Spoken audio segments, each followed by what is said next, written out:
안녕하세요. 오늘 살펴볼 단지는 풍무역 수자인 그라센트 2차입니다. 자, 얼마 전에 1차가 나왔었죠. 완판됐습니다. 그 옆에 있는 2차인데 분양가도 1차랑 비슷하게 나왔어요. 그래서 아슬아슬하게 완판되지 않을까 싶은데 여기는 크게 시세 차익을 노리기보다는 실거주용으로 접근하는 게 맞습니다. 위치는 김포시 사우동 167-1번지고요. 입지 시기는 29년 1월이죠. 그러니까 지금으로부터 3년이 채 안 남았습니다. 84 타입과 105 타입, 59 타입이 없습니다. 즉 중대형 평형으로 구성된 건 정말 좋죠. 총 639세대가 그대로 분양 물량으로 나왔고요. 분양가는 34평은 7억 초반, 40평은 8억 2천. 물론 최고 분양가 기준입니다. 저층은 6억대도 있습니다. 당연히. 지금 그라센트 1차랑 분양가는 비슷하고요. 특별 공급은 4월 13일 월요일, 일반 공급은 4월 14일 화요일. 그래서 필요 자금을 보시면 여기는 비규제 지역이라 LTV 70이 나옵니다. 원래는 입주 시점 감정평가액에 따라 가는데 현 시세대로 분양했기 때문에 이 분양가 기준으로 러프하게 한번 따져보면 필요 자금은 약 34평은 2억 3천 정도, 40평은 3억 정도 나옵니다. 이 자세한 계산법은 뒤에서 한번 살펴보겠습니다. 시세 차익은 솔직히 현재 없습니다. 그렇지만 또 너무 고분양 느낌은 아니에요. 즉 현재 시세대로 분양한 거다. 그래서 내가 원래 아파트를 매수할 생각이 있었다 하시는 분들은 뭐 새로운 아파트, 기존 아파트를 매수하시는 것보다 여기를 분양받으시는 게 훨씬 낫죠. 왜냐? 계약금 10%만 내면 입주 시점까지 쭉 끌고 갈 수 있죠. 왜냐? 중도금 대출도 60%까지 나오니까요. 아무도 살지 않은 새 아파트를 내가 제일 먼저 사는 거니까 의미가 있다고 봅니다. 제한사항은 전매 3년 실거주 의무 없습니다. 그렇기 때문에 전세를 돌리셔도 되고 전세 한 바퀴 돌리고 매도를 하셔도 양도세가 비과세라는 점. 그래서 전세 플랜을 짜셔도 좋아요. 하지만 입주 시점에는 전세 물량이 워낙 많아서 사실 전세가를 예측하기가 쉽지는 않습니다. 요것도 뒤에서 살펴볼게요. 오늘 순서는 이렇게 갈게요. 청약 정보를 보시면 일정 자격상, 분양 세부 물량 자세히 보고 공급 금액도 자세히 보겠습니다. 그리고 배치도랑 평면도, 자금 플랜, 그리고 시세 차익, 마지막 입지 분석까지 한번 해보겠습니다. 기본적인 청약 정보를 보죠. 여기는 비규제라 당해 지역을 받으려면 경기도 김포시 거주만 하고 있으면 됩니다. 재당첨 10년, 전매 3년. 그런데 전매가 3년이지만 입주 예정이 29년 1월이기 때문에 전매 풀리기 전에 입주를 하게 됩니다. 즉 분양권 전매 목적으로 가시는 건 안 돼요. 일정을 보시면 모집 공고는 4월 3일 금요일날 나왔고요. 특별 공급은 4월 13일 월요일날 접수, 그리고 1순위는 4월 14일 화요일날, 당첨 발표는 21일 화요일이고요. 계약 체결은 5월 6일부터 3일간 합니다. 자, 계약 시 10%를 원래 내야 되는데 이 10% 중에 일괄 1,000만 원을 요 계약 시 냅니다. 그리고 30일 이내에 요 계약금 10%의 나머지 1,000만 원을 제외한 나머지를 이제 30일 이내에 납부하게 됩니다. 즉 계약할 때는 1,000만 원은 수중에 있으셔야 한다는 거. 자, 그리고 자격 요건을 볼게요. 여기서 가장 중요한 건 모두 읽어보시면 아는데 세대주 요건이 가장 중요합니다. 세대주 요건이 노부모 부양 여기가 필요해요. 그러니까 세대주든 세대원이든 노부모 부양을 제외하고는 누구든 쓸 수 있다는 겁니다. 그래서 남편이 세대주다 하면 남편은 특별공급으로 신혼부부를 쓰고 1순위를 쓸 수 있고, 부인이 세대원이다 하면 부인은 생애 최초랑 1순위 이렇게 쓰면 총 4번이 되겠죠. 그래서 부부에 한해선 4번이 가능하다. 자산 또는 소득은 신혼부부랑 생애 최초에서만 봅니다. 여기서도 추첨, 5단계에서 추첨해서만 요 소득과 자산 기준을 본다는 점. 청약 물량을 한번 살펴보겠습니다.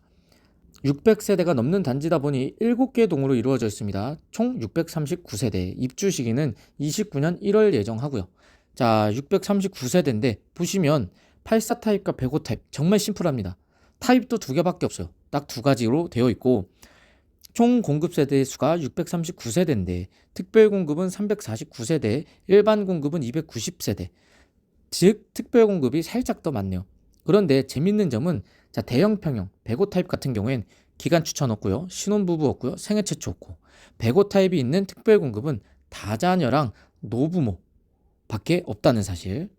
그렇기 때문에 지금 105 타입 같은 경우에는 총 130세대를 뽑는데 그중 일반 공급 세대가 112세대나 됩니다. 상당히 많죠. 그래서 일반 공급을 노리셔도 괜찮을 것 같아요. 특히 1주택 갈아타기 하시는 분들 너무 좋을 듯 싶습니다. 이제 다자녀 특별 공급을 한번 알아보겠습니다. 선정 방법은 먼저 지역, 김포 50, 수도권 50 해서 1, 2단계로 나뉘어요. 그리고 배점을 봅니다. 요 우측 배점. 요 배점을 보시면 미성년 자녀 수는 만 19세, 영유아 만 6세, 세대 구성은 3세대 이상이나 한부모 가족 둘 중에 하나면 5점을 추가적으로 주고요.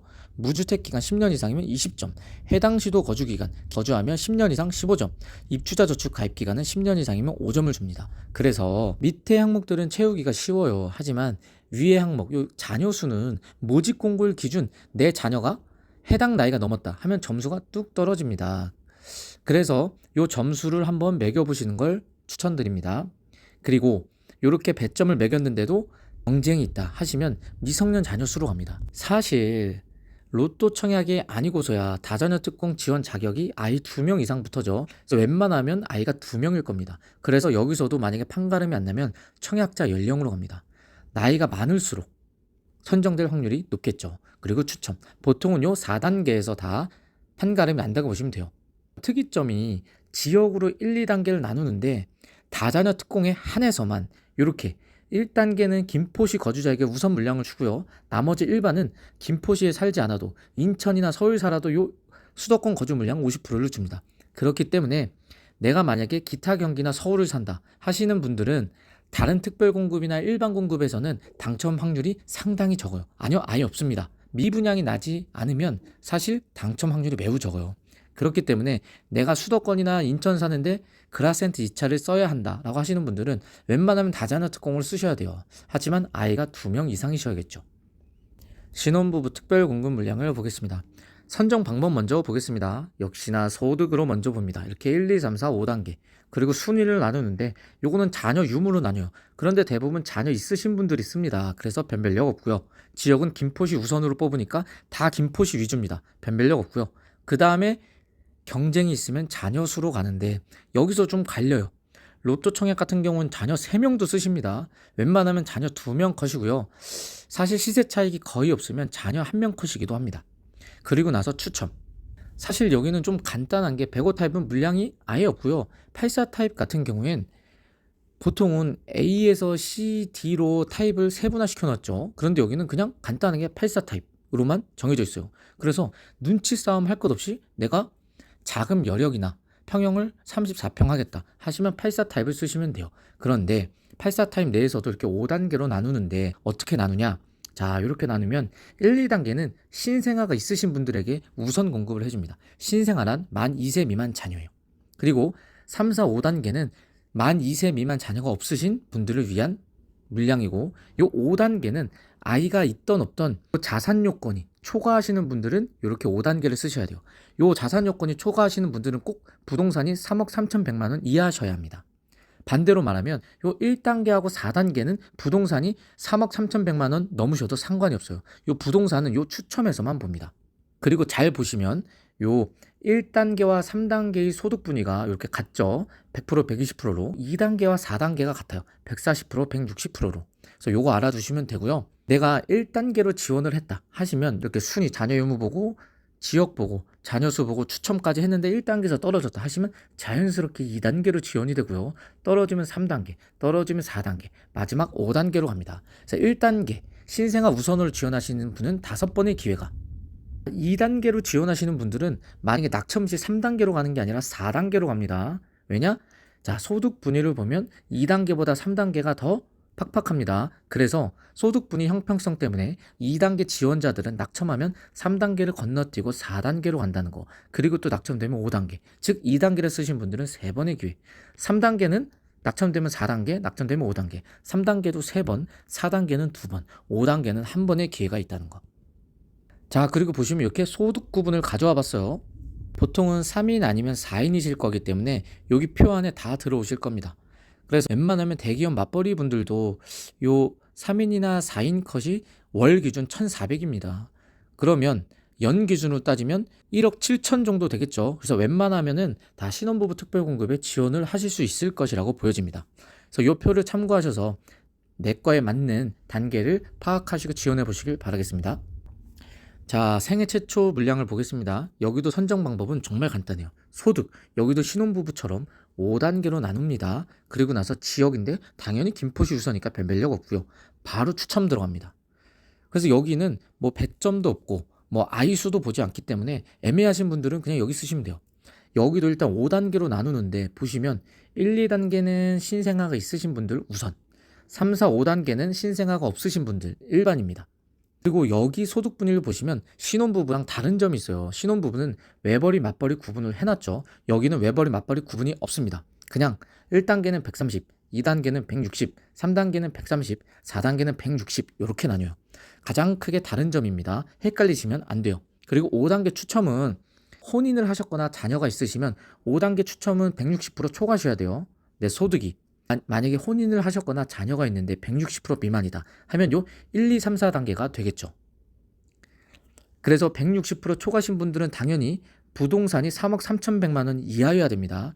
만약에 160% 이하시다 하시면 부동산이 3억 3,100만 원 이상이셔도 상관이 없으세요. 자, 그리고 1인 가구는 소득이 160% 이하여야 돼요. 요 1인 가구가 뭐냐? 바로 요겁니다.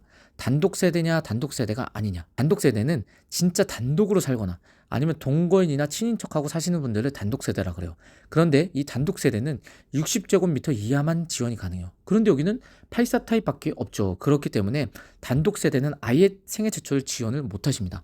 단독 세대가 아니신 분들, 즉 직계 존속, 부모님이나 조부모님과 같이 사시는 분들은 요 28개의 물량, 여기를 지원하실 수 있겠죠. 그리고 여기도 마찬가지로 소득분위를 가져와 봤습니다. 여기도 요 소득분위 3인이나 4인이겠죠. 그래서 요 소득분위표를 참고해서 지원하시면 돼요. 여기는 아마 아이 한 명이신 분들이 특히 신생아가 있다 하시면 신혼과 생애 최초를 고민을 하실 거예요. 그래서 요거는 제가 영상을 따로 한번 만들어서 비교를 한번 해서 어떤 게 유리하다라고 한번 정리해 드리겠습니다. 자, 다음으로 일반 공급을 한번 보겠습니다. 일반 공급은 총 3개의 단계예요. 보시면 원래 지금은 비규제 지역이다 보니 자 이렇게 8호 타입 미만은 가점 40%입니다. 그리고 106 타입, 8호 타입 이상이죠. 여기는 가점 물량이 없어요. 그래서 모두 추천 물량이라는 거. 우리가 여기서 가장 궁금해하는 게 1주택 추천 물량이에요. 즉 기존 주택 처분을 한다는 약정을 하고 분양을 받는 겁니다. 그래서 지금 여기가 좀 고분양으로 나왔더라고 하더라도 그만큼 내 집도 올랐죠. 그렇기 때문에 내 집 팔아서 여기를 들어가는 거라 1주택이신 분들에겐 정말 좋은 기회가 되죠. 보시면 1주택 추천 물량이 생각보다 많아요. 84 타입은 26가구, 106 타입은 28가구. 그래서 1주택이신 분들은 이렇게 요 물량을 보시고 내 필요, 자금, 여력에 따라 지원하시면 되고요. 자, 무주택 추천 물량. 자, 둘 다 80세대나 됩니다. 엄청 많죠. 무주택 추천 물량은 내가 무주택인데 요 가점에서 떨어지신 분들이에요. 즉 가점이 낮으신 분들. 아마 여기 당첨 가점이 50점은 안 넘을 것 같아요. 그래도 40점대 중후반은 나오셔야 될 것 같은데 이 40점대 중후반도 나오려면 기본 나이 40대 이상은 되셔야 됩니다. 왜냐? 무주택 요건 때문이죠. 무주택이 만 30세 이상부터 이렇게 무주택 기간에 산정합니다. 1년당 2점씩이요. 그렇기 때문에 내가 30대고 애가 하나다 하시는 분들은 웬만하면 30점대일 겁니다. 점수가. 그래서 그러신 분들은 점수가 좀 낮고 애매하다 하시는 분들은 요 무주택 추천 물량을 보고 들어가시는 게 좋죠. 근데 둘이 합쳐서 160가구가 넘다 보니 엄청난 기회라고 볼 수 있습니다. 그리고 나머지 가점. 내가 가점이 한 50점 되신다 하시는 분들은 뭐 고민할 거 없이 84밖에 없죠. 106 타입을 쓰시면 가점으로 들어가는 게 아니라 추첨으로 들어갑니다. 그렇기 때문에 내가 50점 아니 60점이 되더라도 떨어질 수 있어요. 가점이 좀 높으신 분들은 무조건 84를 쓰셔야 돼요. 애매하신 분들은 84든 106이든 상관이 없고요. 배점 항목을 짧게나마 살펴보고 가면 무주택 기간은 15년 이상 무주택이면 32점 만점을 받아요. 이거는 만 30세 이상부터 가산을 합니다. 그런데 만 30세 이전에 내가 혼인신고를 했다 하면 혼인신고일이 기준이 돼요. 부양가족 수는 6명 이상이면 35점 만점이에요. 그리고 청약통장은 15년 이상 만점이면 17점. 요거는 만 30세 미만이어도 상관없어서 웬만하면 요 3번은 만점을 받고 들어갑니다. 17점. 그래서 1번하고 2번에서 갈려요. 자, 이제 필요 자금 및 공급 금액을 보겠습니다. 자, 84 타입, 106 타입 모두 4배 판상형이에요. 평면은 뒤에서 볼게요. 분양가는 최고가 기준 84 타입은 7억 1천, 106 타입은 8억 2천 정도. 발코니 확장 비용 그대로 발췌해 왔고요. 에어컨도 발췌해 왔습니다. 옵션은 2,500에서 3,000 정도를 잡았어요. 이건 통상적인 평균치고요.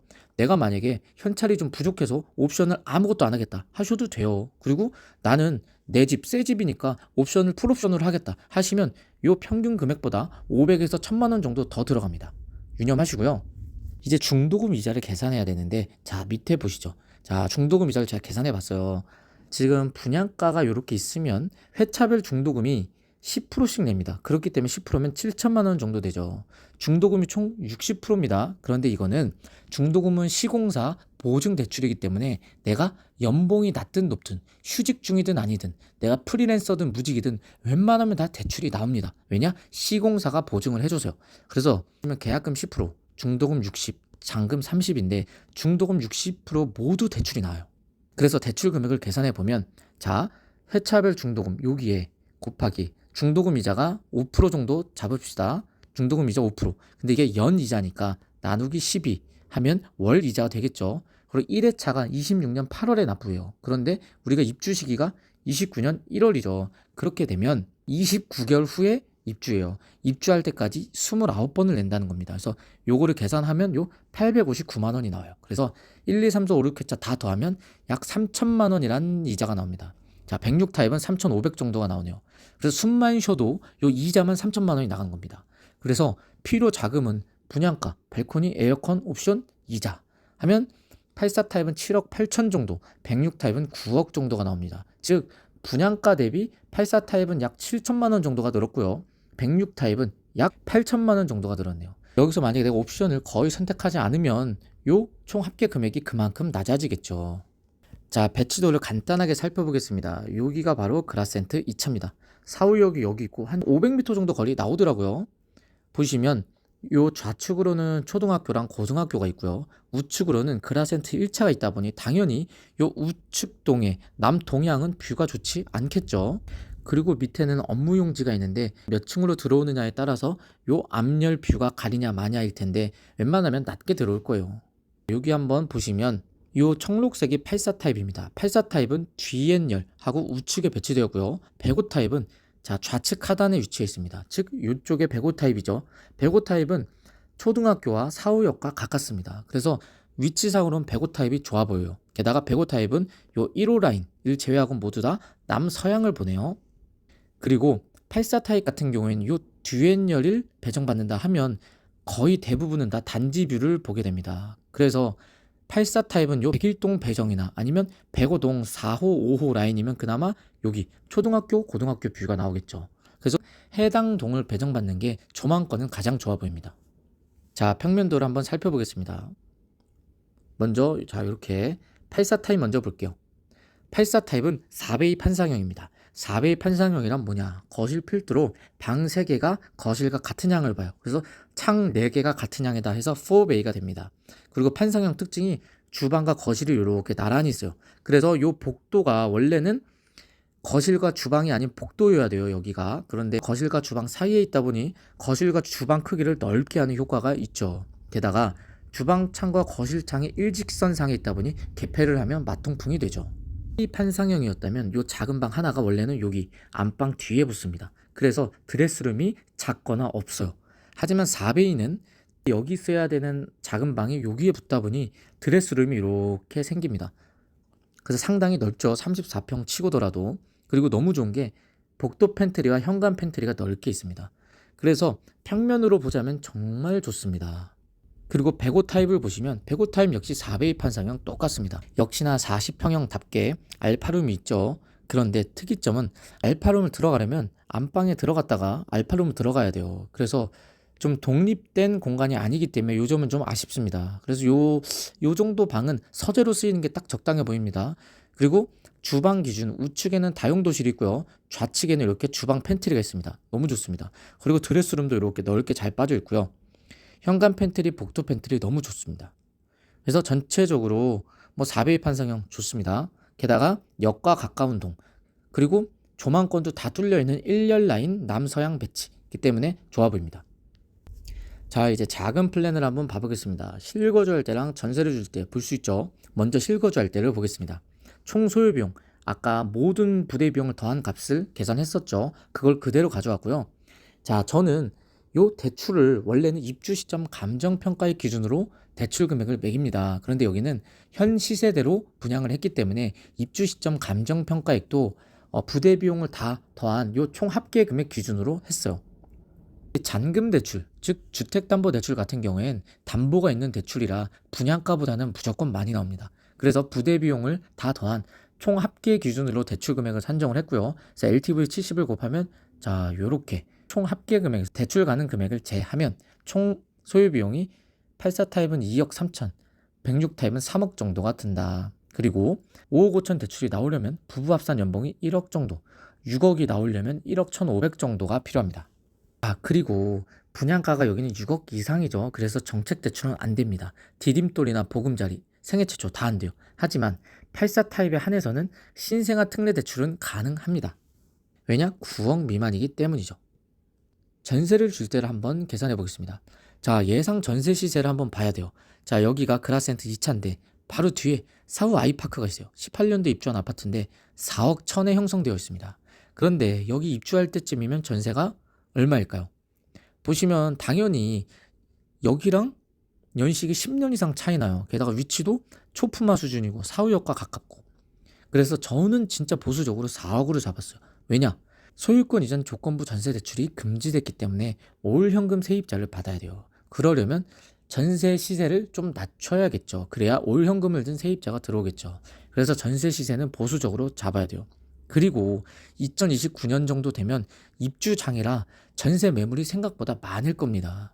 그래서 내가 예상했던 것보다는 전세 시세를 많이 낮춰야 될 수 있어요. 그래서 전세 시세를 이렇게 잡으면 총 소요 비용은 84는 3억 8천, 106은 4억 정도 나옵니다. 즉 실거주할 때보다 전세를 줄 때가 내 돈 현찰이 조금 더 많이 필요하다는 거. 왜냐? 실거주할 때 대출이 워낙 잘 나오기 때문이죠. 그리고 여기는 비규제 지역이기 때문에 전세를 한 바퀴 돌리고 매도를 해도 양도세가 비과세입니다. 그래서 그냥 내가 전세를 주고 2년 후에 파셔도 됩니다. 자, 다음으로 시세 차익을 한번 살펴보겠습니다. 바로 뒤에 김포 사후 아이파크가 18년 입주했어요. 그런데 6억 1천에 거래되고 있습니다. 그러면 2029년에 입주하는, 즉 10년 차이 나고 초등학교도 가깝고 지하철역과도 가까운 그라센트 2차는 타우 아이파크와 얼마 정도 갭이 나야 될까요? 최소 1억 중반에서 2억까지 난다고 봅니다. 그리고 자, 우측에 보시면 얼마 전에 분양한 그라센트 1차가 있어요. 그라센트 1차는 34평 분양가가 7억이었어요. 비슷하죠, 2차랑. 물론 경쟁률은 높지 않았어요. 3.77대 1. 당첨 가점도 84 타입 같은 경우에는 35점이었지만 자, 59 타입은 40점대. 왜냐? 소요 비용이 적게 들기 때문이죠. 그래서 결과적으로는 완판이 났습니다. 즉 여기 시세를 분양가가 7억이지만 여기도 부대 비용을 더하면 7억 후반 정도가 나옵니다. 그래서 현재 시장은 여기 시세를 7억 후반 정도로 본 거예요. 왜냐? 아슬아슬하게 완판이 났기 때문에. 그리고 요 푸르지오 더마크, 사실 여기는 여기 풍무역과 가깝기 때문에 제일 인기가 많아요. 그리고 제일 비쌀 단지이기도 하고요. 여기는 34평 분양가가 7억 1천이었죠. 경쟁률이 11대 1 정도였습니다. 가장 높았어요. 게다가 당첨 가점은 84A 타입이 59점이나 됐습니다. 상당히 높았죠. 자, 그래서 우리는 당연히 이 더마크보다는 떨어질 테고, 지금 그라센트 1차와 비교를 해야 되는데 그라센트 1차는 사실 사후역과 거리도 7, 800m로 애매하고 풍무역과도 거리도 7, 800m로 애매합니다. 게다가 초등학교 거리도 애매하고요. 그래서 저는 물론 그라센트 1차가 풍무역과는 더 가깝지만 입지상으로는 2차가 좀 더 나아 보입니다. 왜냐? 초등학교도 가깝고요. 사후역과도 더 가깝고, 게다가 구성 평형도 1차는 59 타입과 84 타입이라면 2차는 84와 105 타입, 즉 대형 평형으로만 이루어진 것도 가장 큰 장점이죠. 그래서 저는 1차도 요 정도 경쟁률로 완판이 났기 때문에 2차도 어느 정도 요거랑 비슷하게 완판은 날 거라고 보여집니다. 자, 그리고 위치를 한번 보겠습니다. 그라센트 2차는 김포시에 위치했어요. 자, 김포시가 어디냐? 요 보라색으로 쳐는 우측이 길게 빠진 게 김포시입니다. 김포시는 위로는 덕양구와 일산을 마주하고 있고 바로 우측은 또 서울입니다. 강서구. 그리고 바로 밑에는 인천시 서구예요. 검단 신도시와 마주하고 있죠. 그래서 물리적으로는 사실 서울과 가까운 경기도예요. 그리고 여기에 얼마 전에 5호선 예타 통과됐죠. 5호선 연장 호재까지 있습니다. 그래서 요 김포시 중에서도 요 사우동에 위치합니다. 그래서 정확한 위치를 보시면 그라센트 2차가 여기 있어요. 사후역이 여기 있습니다. 그래서 사후역과 한 400m 정도 거리가 나오고요. 요 풍무역 여기 5호선까지 이제 생기게 되면 환승역이 되죠. 요 풍무역과는 900m 거리. 사실 가깝진 않지만 뭐 900m면 평지다 보니 충분히 도보로도 가능하죠. 학군을 보시면 여기가 그라센트 1차보다도 나아 보이는 점이 학군 때문이에요. 왜냐? 사후초등학교가 가까워요. 거의 초품화 수준입니다. 50m 거리. 그리고 금파중이 어디냐면 요 위쪽, 여기 위쪽에 금파중이 있습니다. 약 750m 거리가 나와요. 그래서 초등학교, 중학교 너무 가깝죠. 그리고 주변을 보시면 여기 풍무역부터 사후역까지 여기 상권이 있어요. 업무용 지구입니다. 그래서 맛집이나 학원, 병원 등이 생길 거고요. 뒤에 보시면 계양천이 흐르고 여기 숲공원이 있고 그래서 평지에다가 지하철역도 가깝고 학교도 가깝고 그래서 아이 키우기엔 너무 좋다라고 보시면 돼요. 자, 이제 마무리를 해보려 합니다. 아마 2차를 쓰시는 분들은 그라센트 1차와 비교를 정말 많이 하실 거예요. 그라센트 1차와 지금 분양가는 비슷해요. 그런데 더 나은 점은 초등학교가 바로 초품화 수준이라는 거. 풍무역과는 사실 조금 더 멀지만 사후역과는 훨씬 더 가깝다는 점. 게다가 대형 평형 위주 구성 단지라는 점. 요 세 개는 확실히 1차보다는 앞선 점이죠. 그래서 눈에 보이는 시세책은 사실 없어요. 하지만 주변 단지 분양 성적을 보면 아마 완파는 무조건 될 듯 싶습니다. 그래서 여기는 어차피 내 집 마련을 하시려 했던 실수요자에게는 딱인 것 같아요. 게다가 당첨 가점도 40점대 정도면 아마 당첨 컷이 될 것 같아요. 그래서 어차피 내가 기존 아파트를 매수하려고 하셨던 분들은 기존 아파트보다는 요 새 아파트 그라센트 2차를 분양받으시는 선택지도 나쁘지 않아 보입니다. 자, 이렇게 오늘은 좀 길게 영상이 만들어졌네요. 긴 영상을 지금까지 들어주셔서 감사합니다. 이 영상이 유익하셨으면 좋아요와 구독 한번 부탁드리겠습니다. 감사합니다.